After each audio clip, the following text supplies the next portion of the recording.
আমরা আপনাদের কাছে প্রতিশ্রুতিবদ্ধ, যদি 11 দল ক্ষমতায় আসে আর আমরা যদি শাপলাকলি মার্কায় সংসদে যেতে পারি, সবার প্রথম এই অবহেলিত উত্তরাঞ্চলের মানুষের বৈষম্য দূরীকরণের সংস্কার সাধন করবে ইনশাল্লাহ।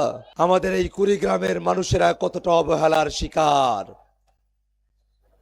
এই কুড়িগ্রামের মানুষেরা তিস্তা নদী বিধৌত ধরলা ব্রহ্মপুত্রের মাঝার দিয়ে যে কুড়িগ্রামের বিস্তৃতি, সেই কুড়িগ্রাম বাংলাদেশের মধ্যে সব থেকে দারিদ্র্যপীড়িত জেলা। আমার কুড়িগ্রামের মানুষেরা কর্মসংস্থানের অভাবে, আমার কুড়িগ্রামের মানুষেরা খাবারের অভাবে, আমার কুড়িগ্রামের মানুষেরা যাতায়াতের অভাবে, আমার কুড়িগ্রামের মানুষেরা নদী ভাঙ্গনে বাড়ি হারিয়ে প্রতিটি বছর এই কুড়িগ্রামের মানুষকে অবর্ণনীয় কষ্ট সহ্য করতে হয়। সকালবেলা রাজারে তুই, ফকির সন্ধ্যাবেলা, এই কথাটার অর্থ সব থেকে তারা ভালো বোঝে। নদীর পাড়ে যার বাড়ি ভেঙে গেছে, এই কথাটার অর্থ সব থেকে তারা ভালো বোঝে। এই কারণে ভাইরা, এই কুড়িগ্রামবাসীকে আমাদের যদি উপকার করতে হয়, সবার প্রথম তিস্তা সহ কুড়িগ্রামের সকল নদীর সমস্যার সমাধান করতে হবে। ভাইরা আমার, কুড়িগ্রাম সীমান্তবর্তী জেলা, এই জেলার কাটা তারেই আমার বোন ফেলানিকে ঝুলিয়ে রাখা হয়েছিল।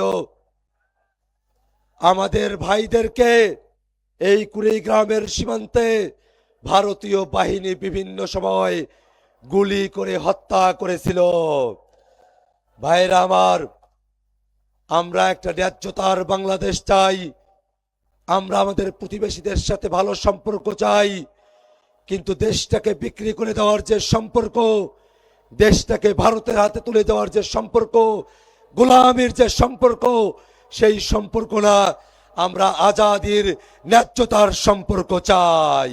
নতুন এক বাংলাদেশের স্বপ্ন দেখি, যেই বাংলাদেশে চর অঞ্চলের যারা মানুষেরা আছেন, তারা শান্তিতে সুন্দরভাবে তাদের জীবন জীবিকা নির্বাহ করতে পারবেন। এই চরাঞ্চলের মানুষ অসুস্থ হলে পরে হাসপাতালে যাওয়ার জন্য অ্যাম্বুলেন্স তাদের বাড়ি পর্যন্ত আসতে পারে না। আমরা এই অবস্থার পরিবর্তন চাই। সংবিধানের মধ্যে বলা আছে,